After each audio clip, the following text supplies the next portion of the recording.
പിതാവും പുത്രനും പരിശുദ്ധാത്മാവുമായ ത്രിയേക ദൈവത്തിന്റെ തിരുനാമത്തിന് എന്നേക്കും മഹത്വം ഉണ്ടായിരിക്കട്ടെ. ആമേൻ. കർത്താവിനാൽ സ്നേഹിക്കപ്പെടുന്ന പ്രിയ സഹോദരങ്ങളെ, ഇന്ന് നമ്മൾ ലൂക്ക 2:21 മുതൽ 40 വരെയുള്ള വാക്യങ്ങളിലേക്ക് പോവുകയാണ്. ശിശുവിന്റെ പരിച്ഛേദനത്തിനുള്ള 8-ാം ദിവസമായപ്പോൾ അവൻ ഗർഭത്തിൽ ഉരുവാകുന്നതിനു മുമ്പ് ദൂതൻ നിർദ്ദേശിച്ച യേശു എന്ന പേര് അവന് നൽകി. മോശയുടെ നിയമം അനുസരിച്ച് ശുദ്ധീകരണത്തിനുള്ള ദിവസങ്ങൾ പൂർത്തിയായപ്പോൾ അവർ അവനെ കർത്താവിന് സമർപ്പിക്കാൻ ജെറുസലേമിലേക്ക് കൊണ്ടുപോയി. യേശുവിന്റെ മാതാപിതാക്കളും യേശുവിനെ ദേവാലയത്തിൽ കൊണ്ട് സമർപ്പിക്കുകയാണ്. ദൂതൻ അറിയിച്ചിരുന്ന യേശു എന്ന പേരും നൽകി. മോശയുടെ നിയമം അനുസരിച്ച് ശുദ്ധീകരണത്തിനുള്ള ദിവസങ്ങൾ പൂർത്തിയായപ്പോൾ അവർ അവനെ കർത്താവിന് സമർപ്പിക്കാൻ ജെറുസലേമിലേക്ക് കൊണ്ടുപോയി. കടിഞ്ഞൂൽ പുത്രന്മാരൊക്കെയും കർത്താവിന്റെ പരിശുദ്ധൻ എന്ന് വിളിക്കപ്പെടും എന്നും ഒരു ജോഡി ചെങ്ങാലികളെയോ 2 പ്രാവിൻ കുഞ്ഞുങ്ങളെയോ ബലിയർപ്പിക്കണം എന്നും കർത്താവിന്റെ നിയമത്തിൽ പറഞ്ഞിരിക്കുന്നതനുസരിച്ചാണ് അവർ അങ്ങനെ ചെയ്തത്.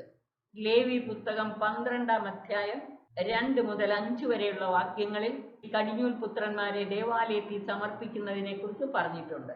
ആ നിയമം അനുസരിച്ച് തന്നെയാണ് ഇവിടെ യേശുവിനെ മാതാപിതാക്കൾ ദേവാലയത്തിലേക്ക് കൊണ്ടുവന്നത്. 25 മുതലുള്ള വാക്യങ്ങൾ.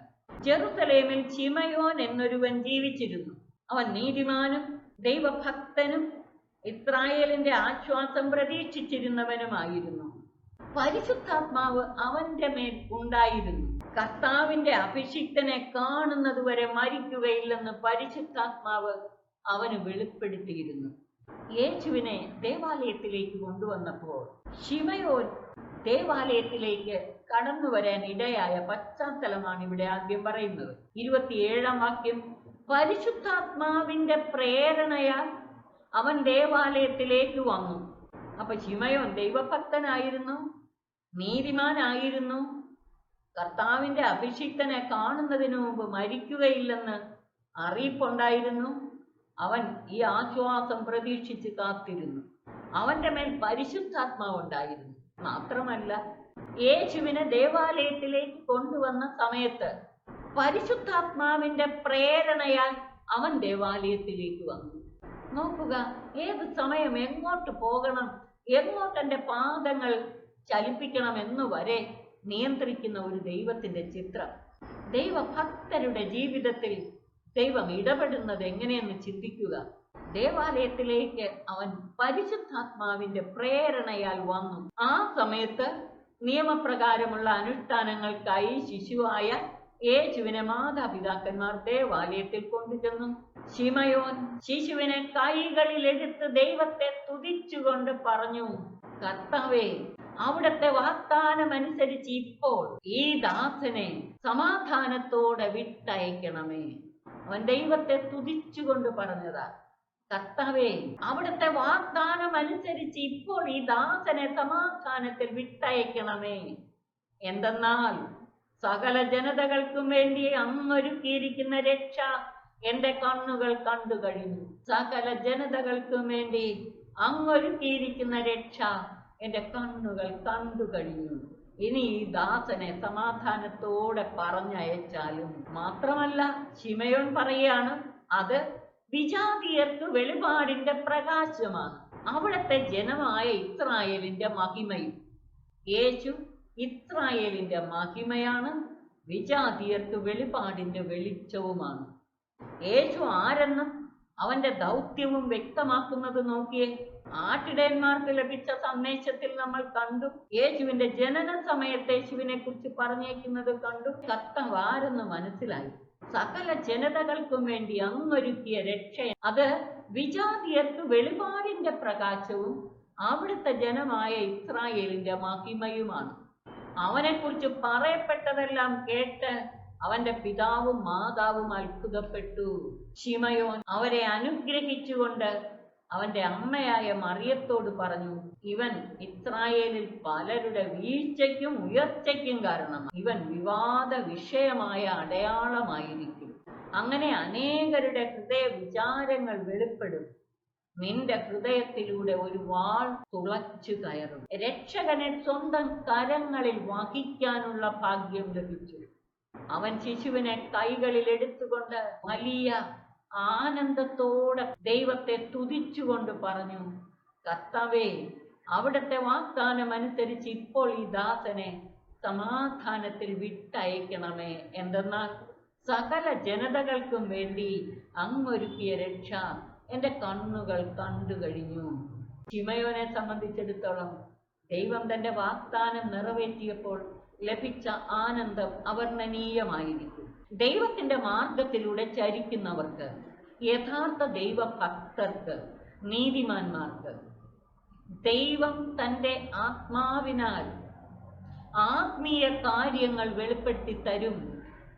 മാത്രമല്ല, ആത്മാവ് നയിക്കും. നമ്മുടെ ഓരോ ചുവടുവയ്പും ആത്മാവ് നയിക്കും. ദൈവത്തിന്റെ തിരുഹിതം നമ്മിലൂടെ നിറവേറും. രക്ഷയുടെ ആനന്ദം നമുക്ക് അനുഭവിക്കാനും കഴിയും. അനേകർക്ക് വചനവും ദൈവത്തിന്റെ തിരുമനസ്സുമൊക്കെ വ്യാഖ്യാനിച്ച് നൽകാനും കഴിയും. പരിശുദ്ധാത്മാവ് ശിമയോനെ ദേവാലയത്തിലേക്ക് പോകാൻ പ്രേരിപ്പിച്ചപ്പോൾ ഉടനെ പോയി. അതുകൊണ്ടല്ലേ കണ്ടത്, കുറച്ച് കഴിയട്ടെ, ഇന്നിനിപ്പോ ക്ഷീണം, നാളെ പോകാം എന്ന് വിചാരിച്ചെങ്കിൽ കാണാൻ പറ്റുമായിരുന്നു? ഇല്ല. ശിശുവിനെ കരങ്ങളിൽ എടുക്കാൻ പറ്റില്ലായിരുന്നു. 1 മണിക്കൂർ കഴിഞ്ഞെങ്കിലും പറ്റില്ലായിരുന്നു. അപ്പൊ ഇതൊക്കെ നമ്മൾ ഓർക്കണം. ആത്മാവിന്റെ പ്രേരണ അനുസരിച്ച് ജീവിക്കുന്നവരായി മാറണം നമ്മൾ. അപ്പോൾ ദൈവിക രഹസ്യങ്ങൾ വെളിപ്പെട്ട് കിട്ടുകയും അനേകർക്ക് ദൈവിക രഹസ്യങ്ങൾ വ്യാഖ്യാനിച്ചു കൊടുക്കുകയും ചെയ്യാൻ നമുക്ക് സാധിക്കും. ദൈവം അതിനായി നമ്മളെല്ലാവരെയും അനുഗ്രഹിക്കാനായി പ്രാർത്ഥിക്കാം. ഇനി ശിമയോൻ മാത്രമല്ല, വേറൊരാളെ നമ്മളിവിടെ കാണുന്നു. 36 മുതലുള്ള വാക്യങ്ങൾ. ഫനുവേലിന്റെ പുത്രിയും ആഷേർ വംശജയുമായ അന്ന എന്ന ഒരു പ്രവാചകിയും അവിടെ ഉണ്ടായിരുന്നു. ഇവൾ കന്യക പ്രായം മുതൽ 7 വർഷം ഭർത്താവിനോടൊത്ത് ജീവിച്ചു. 84 വയസ്സായ ഈ വിധവ 60 വർഷമായിട്ട് ഇവൾ വിധവയായി കഴിയുകയാണ്. ഈ വിധവ ദേവാലയം വിട്ടു പോകാതെ രാപകൽ ദൈവത്തെ സ്തുതിച്ചുകൊണ്ട് ഉപവാസത്തിലും പ്രാർത്ഥനയിലും കഴിയുകയായിരുന്നു. 84 വയസ്സായ ഈ വിധവ ദേവാലയം വിട്ടു പോകാതെ ദൈവത്തെ സ്തുതിച്ചുകൊണ്ട് പ്രാർത്ഥനയിലും ഉപവാസത്തിലും ആയിരുന്നു. അവൾ അപ്പോൾ തന്നെ മുന്നോട്ട് വന്ന് ദൈവത്തെ സ്തുതിച്ചു. അവൾ ദൈവത്തെ സ്തുതിക്കുകയും ജെറുസലേമിൽ രക്ഷ പ്രതീക്ഷിച്ചു കൊണ്ടിരുന്ന എല്ലാവരോടും ശിശുവിനെ കുറിച്ച് സംസാരിക്കുകയും ചെയ്തു. അപ്പൊ ഈ 84 വയസ്സായ ഈ വിധവയ്ക്ക് ജെറുസലേമിൽ രക്ഷ പ്രതീക്ഷിച്ചിരുന്നവരാരൊക്കെയെന്ന് അറിയാമായിരുന്നു. അതെ, അവർ ദേവാലയത്തിൽ വരികയും പ്രാർത്ഥിക്കുകയും ഇവൾ ദേവാലയത്തിൽ തന്നെ കഴിഞ്ഞവളാണ്. ശിമയോന് ആത്മാവിനാൽ പ്രേരിതനായി വന്നെന്ന് പറഞ്ഞതുപോലെ ഇവളും ആത്മാവിന്റെ പ്രേരണയാൽ ദൈവത്തെ സ്തുതിച്ചിട്ട് ജെറുസലേമിൽ രക്ഷ പ്രതീക്ഷിച്ചിരുന്ന സകലരെയും അറിയിച്ചു. ഈ വിധവയ്ക്ക്, ഈ വൃദ്ധയായ വിധവയ്ക്ക് ഈ തീഷ്ണത എവിടെ നിന്ന്? 39-ാം വാക്യം. കർത്താവിന്റെ നിയമപ്രകാരം എല്ലാം നിവർത്തിച്ച ശേഷം അവർ സ്വനഗരമായ ഗലീലിയിലെ നസറേത്തിലേക്ക് മടങ്ങി. ശിശു വളർന്നു, ജ്ഞാനം നിറഞ്ഞ് ശക്തനായി. ദൈവത്തിന്റെ കൃപ അവന്റെ മേലുണ്ടായിരുന്നു. നിയമപ്രകാരമുള്ള കാര്യങ്ങൾ നിർവഹിച്ചതിന് ശേഷം അവർ സ്വനഗരമായ ഗലീലിയിലെ നസറത്തിലേക്ക് മടങ്ങി അവിടെ വസിച്ചു. ശിശു വളർന്നു, ജ്ഞാനം നിറഞ്ഞ് ശക്തനായി. ദൈവത്തിന്റെ കൃപ അവന്റെ മേലുണ്ടായിരുന്നു. യോഹന്നാൻ 1:16-17 വാക്യങ്ങൾ. അവന്റെ പൂർണ്ണതയിൽ നിന്ന് നാം എല്ലാവരും കൃപയ്ക്കുമേൽ കൃപ സ്വീകരിച്ചു. നിയമം മോശ വഴി നൽകപ്പെട്ടു, കൃപയും സത്യവുമാകട്ടെ യേശുക്രിസ്തു വഴി. ഇവിടെ 2:40 പറയുന്നത് യോഹന്നാൻ 1:16-17 പറയുന്നതിന് സമാനമാണ്. യേശു ദൈവത്തിന്റെ പ്രീതിയിൽ തന്നെയാണ് വളർന്നു വന്നത്. മുന്നോട്ട് നമ്മളത് വീണ്ടും കാണും. ഇതുപോലെ ദൈവകൃപയാൽ പൂരിതരാകാൻ രക്ഷയുടെ ഈ ദിവ്യ സന്ദേശം ഹൃദയത്തിൽ സംഗ്രഹിച്ച് നിരന്തരം ധ്യാനിക്കണം. രക്ഷയുടെ ആനന്ദം നിറഞ്ഞു നിൽക്കുന്ന ഒരു പശ്ചാത്തലമാണ് ലൂക്ക 1ഉം 2ഉം അധ്യായങ്ങൾ മുഴുവൻ നമ്മുടെ മുന്നിൽ അവതരിപ്പിക്കുന്നത്. പ്രത്യേകിച്ച് 2:40 വരെയുള്ള വാക്യങ്ങൾ. അനേകർ അവന്റെ ജനനത്തിൽ ആനന്ദിക്കുന്നു. സ്നാപക യോഹന്നാന്റെ ജനനത്തിലും ആനന്ദിച്ചു. അതുപോലൊരു ആനന്ദമല്ല ഇവിടെ പറഞ്ഞേക്കുന്നത്. രക്ഷയുടെ നവയുഗം സംജാതമായി.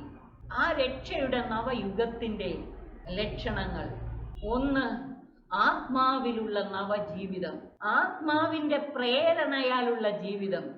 പരിശുദ്ധാത്മാവ് മനുഷ്യ വ്യക്തികളെയും ചരിത്രത്തെയും സംഭവങ്ങളെയും ഒക്കെ നിയന്ത്രിക്കുന്നു. ദൈവത്വത്തെ തന്നെ വെളിപ്പെടുത്തുന്നു. അനേകരെ ദൈവകരങ്ങളിലെ ഉപകരണങ്ങളാക്കുന്നു. അതാണ് നമ്മൾ ഈ 21 മുതൽ 40 വരെയുള്ള വാക്യങ്ങളിൽ കാണുന്നത്. 21 മുതൽ 40 വരെയുള്ള വാക്യങ്ങളിൽ ഇത് നിരന്തരം ഹൃദയത്തിൽ സംഗ്രഹിച്ച് ധ്യാനിക്കേണ്ട കാര്യങ്ങളാണ്. ഈ രക്ഷാകര സംഭവങ്ങളിൽ നമുക്ക് ദർശിക്കാൻ കഴിയുന്ന ദൈവത്തിന്റെ കരങ്ങൾ. ശിശു വളർന്ന് ജ്ഞാനം നിറഞ്ഞ് ശക്തനായി. ദൈവത്തിന്റെ കൃപ അവന്റെ മേലുണ്ടായിരുന്നു. ഓരോ കുടുംബത്തിലും മാതാപിതാക്കൾ ഉറപ്പുവരുത്തണം ഇത്. തങ്ങളുടെ കുഞ്ഞുങ്ങൾ ജ്ഞാനത്തിലും ദൈവത്തിന്റെയും മനുഷ്യരുടെയും പ്രീതിയിൽ വളരുകയാണോ? ദൈവകൃപ അവരുടെ മേലുണ്ടോ? ഓരോ മാതാപിതാക്കളും കുഞ്ഞുങ്ങളുടെ വിദ്യാഭ്യാസം, ഭൗതികമായ ലൗകിക വിദ്യാഭ്യാസത്തിനും ശാരീരിക ആരോഗ്യത്തിനും ബാക്കി ആവശ്യങ്ങൾക്കുമൊക്കെ മാതാപിതാക്കൾ വളരെയേറെ പ്രാധാന്യം നൽകും. പക്ഷെ നമ്മുടെ കുഞ്ഞുങ്ങളുടെ ദൈവോന്മുഖമായ വളർച്ചയ്ക്ക് മാതാപിതാക്കൾ എന്തുമാത്രം പ്രാധാന്യം നൽകുന്നു? നമ്മുടെ കുഞ്ഞുങ്ങളുടെ, നമ്മുടെ യുവതി യുവാക്കന്മാരുടെ ദൈവോന്മുഖമായ വളർച്ച, ആത്മാവിനാൽ പ്രേരിതരായി ജീവിക്കാൻ അവരെ പരിശീലിപ്പിക്കണം. അന്തരാത്മാവിനുള്ളിൽ മനസാക്ഷിയിലെ ദൈവസ്വരം ശ്രവിക്കാൻ പരിശീലിപ്പിക്കണം. മനസാക്ഷി മലിനമാകാനും മരവിക്കാനും മരിക്കാനും അനുവദിക്കരുത്. നിർമ്മലമായ മനസാക്ഷിയുള്ളവരായി ആത്മാവിന്റെ പ്രേരണയനുസരിച്ച് കൃപാപൂരിതരായി വളരാൻ. നിർമ്മലമായ മനസാക്ഷിയോടെ ആത്മാവിന്റെ പ്രേരണയനുസരിച്ച് കൃപാപൂരിതരായി വളരാൻ സാധിക്കണം. മാതാപിതാക്കൾ അതിന് പ്രത്യേകം ശ്രദ്ധ കൊടുക്കണം. കുടുംബങ്ങളിൽ അതിന് അവസരം ഒരുങ്ങണം. വൈദികരും സമർപ്പിതരും നമ്മുടെ കുടുംബങ്ങളെയും കുഞ്ഞുങ്ങളെയും ഇപ്രകാരം വളർത്തിക്കൊണ്ട് വരുന്നതിന് ശ്രദ്ധിക്കണം. മാതാപിതാക്കൾക്ക് കുഞ്ഞുങ്ങളെ ഇപ്രകാരം കൃപയുടെ നിറവിൽ വളർത്താൻ വേണ്ട സഹായം കൊടുക്കണം, സമർപ്പിതരും വൈദികരും. അങ്ങനെ നമ്മുടെ കുടുംബങ്ങളിൽ ഓരോ കുഞ്ഞുങ്ങളും ഓരോ യുവതി യുവാക്കന്മാരും ദൈവാത്മാവിന്റെ പ്രേരണ അനുസരിച്ച് ജീവിക്കുന്നവരാകണം. ദൈവത്തിന്റെ തിരുഹിതം ആരാഞ്ഞറിഞ്ഞ് നിർവഹിച്ച് ജീവിക്കുന്നവരാകാൻ. അപ്പോൾ നാം ജീവിക്കുന്ന ഈ ചുറ്റുപാടുകളിൽ രക്ഷയുടെ ആനന്ദം അനുഭവിക്കാൻ പറ്റും. രക്ഷയുടെ നവയുഗം സ്വന്തം ജീവിതത്തിൽ ഇപ്രകാരം അനുഭവിക്കാനും അനേകരെ ഈ അനുഭവത്തിലേക്ക് നയിക്കാനും നമുക്ക് സാധിക്കണം. വിധവയും വൃദ്ധയുമായ അന്ന ജെറുസലേമിൽ രക്ഷ പ്രതീക്ഷിച്ചിരുന്നവരെ മുഴുവൻ അറിയിച്ചു. യേശു ജ്ഞാനത്തിലും പ്രായത്തിലും ദൈവത്തിന്റെയും മനുഷ്യരുടെയും പ്രീതിയിൽ വളർന്നു. നമ്മുടെ കുഞ്ഞുങ്ങളും യുവതി യുവാക്കന്മാരും മാതാപിതാക്കളും ഒക്കെ ഇതുപോലെ ജ്ഞാനത്തിലും പ്രായത്തിലും ദൈവത്തിന്റെയും മനുഷ്യരുടെയും പ്രീതിയിൽ വളരണം. പ്രായത്തിൽ വളരുന്ന അനുസരിച്ച് ജ്ഞാനത്തിൽ വളരണം. ദൈവത്തിന്റെയും മനുഷ്യരുടെയും പ്രീതിയിൽ വളരണം. ദൈവത്തിന്റെ പ്രീതി പാത്രങ്ങളായി പ്രിയങ്കരരായി വളരാൻ അന്നയെ പോലെ സകലരോടും രക്ഷയുടെ അനുഭവം പങ്കുവയ്ക്കുന്നവരാകണം. രക്ഷകനെ കാണാനും രക്ഷയുടെ അനുഭവത്തിൽ വളരാനും സകലരെയും രക്ഷയുടെ സന്ദേശം പകർന്നു നൽകി യേശുവിലേക്ക് ആനയിക്കാനും സാധിക്കണം. അന്നയെ പോലെ സദാ ദൈവത്തെ സ്തുതിച്ചുകൊണ്ട് ദൈവത്തെ ആരാധിച്ചു മഹത്വപ്പെടുത്തി ഭവനമാകുന്ന ദേവാലയത്തിൽ കഴിഞ്ഞാൽ ആ ഭവനത്തിൽ മക്കൾക്ക് ഈ മാതാപിതാക്കൾ അനുഗ്രഹമാകില്ലേ? മക്കളുടെ മനോഭാവത്തിലും മാറ്റം വരണം. പ്രായമായ മാതാപിതാക്കളുടെ മനോഭാവത്തിലും മാറ്റം വരണം. പ്രായമായി കഴിയുമ്പോൾ തങ്ങളെ ആർക്കും വേണ്ട എന്നുള്ള ചിന്തയും അതിൽ നിന്ന് വരുന്ന മനസ്സിന്റെ അസ്വസ്ഥതകളും ആ തോന്നലുകളിൽ നിന്നുള്ള സംശയങ്ങളും ഒക്കെ വെച്ചുകൊണ്ടാണ് പലപ്പോഴും പല ഭവനങ്ങളിലും പ്രശ്നങ്ങൾ ഉണ്ടാകുന്നത്. പ്രായമാകുമ്പോൾ അന്നായെപ്പോലെ രാവും പകലും ദൈവത്തെ തുതിച്ചുകൊണ്ട് ദേവാലയത്തിലായിരിക്കുവാൻ സമർപ്പിതരായ സന്യസ്തര്, എന്നെ കേൾക്കുന്നവര് പ്രത്യേകം ഓർക്കണം. അനാരോഗ്യം കുറെയൊക്കെ ഉണ്ടായിരിക്കും തീർച്ചയായിട്ടും പ്രായമാകുമ്പോൾ. എങ്കിലും ദൈവം തരുന്ന ആയുസ് ദൈവത്തെ മഹത്വപ്പെടുത്താൻ നാം ആയിരിക്കുന്ന ഭവനത്തിന് ഐശ്വര്യമാകണം. പ്രായമായ സിസ്റ്റേഴ്സ് മറ്റുള്ളവർക്ക് ഭാരമല്ല, അനുഗ്രഹമായി മാറണം. അതുപോലെ കുടുംബങ്ങളിൽ മാതാപിതാക്കൾ, പ്രായമായവർ കുടുംബത്തിന് അനുഗ്രഹമാകണം. അതിന് ചെയ്യേണ്ടത് സദാ ദൈവത്തെ സ്തുതിച്ചുകൊണ്ട് അങ്ങയെ ആരാധിച്ച് മഹത്വപ്പെടുത്തി ജീവിക്കാൻ. അതുപോലെ എനിക്ക് പ്രത്യേകിച്ച് കുടുംബസ്ഥരോട് പറയാനുള്ളത്, ഈ റിട്ടയർമെന്റ് ലൈഫ് എങ്കിലും സുവിശേഷ ശുശ്രൂഷയ്ക്കായി മാറ്റിവെക്കണം. അതിന് ഇപ്പോഴേ വളരാൻ ശ്രമിക്കും. എന്റെ റിട്ടയർമെന്റ് ലൈഫ് മുഴുവൻ സുവിശേഷ ശുശ്രൂഷയ്ക്കായി സമർപ്പിക്കാം എന്ന് തീരുമാനിച്ചിട്ട് ഇപ്പൊ സ്വന്തം ഇഷ്ടം പോലെ ജീവിച്ചാൽ പോരാ, ഇപ്പോഴേ ഒരുങ്ങണം. എങ്കിൽ മാത്രമേ നമുക്ക് അപ്രകാരം ദൈവ തിരുനാമ മഹത്വത്തിന് വേണ്ടി ജീവിക്കാൻ. അപ്പോൾ തീർച്ചയായിട്ടും കുടുംബത്തിൽ മക്കൾക്ക് മാതാപിതാക്കൾ ഭാരമാകത്തില്ല. ഒരേ സമയം അവർ ദൈവത്തെ ആരാധിച്ച് മഹത്വപ്പെടുത്തി ജീവിക്കുന്നവരും സുവിശേഷ ശുശ്രൂഷ ചെയ്ത് ജീവിക്കുന്നവരും. അങ്ങനെ അനേകർക്ക് അനുഗ്രഹമാകണം.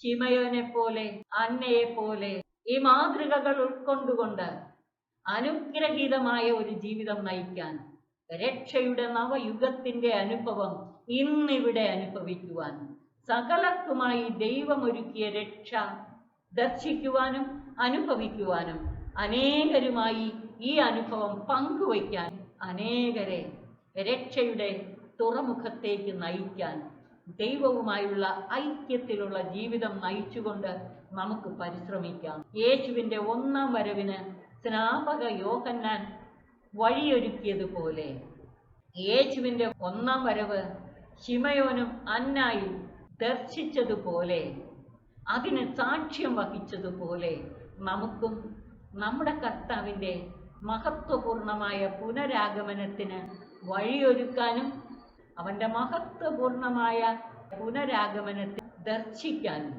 ആ ആഗമനത്തിനു വേണ്ടി ഒരുങ്ങിക്കാത്തിരിക്കാൻ അനേകരെ സഹായിക്കാനുമായി നമുക്ക് പരിശ്രമിക്കാം. സർവശക്തൻ നമ്മെ അനുഗ്രഹിച്ച് ആശീർവദിക്കട്ടെ. രക്ഷയുടെ ആനന്ദത്താൽ നമ്മയും ലോകത്തെ മുഴുവനും അവിടുന്ന് നിറയ്ക്കട്ടെ. പിതാവിനും പുത്രനും പരിശുദ്ധാത്മാവിനും സ്തുതി, ആദിമുതൽ എന്നേക്കും ആമേൻ.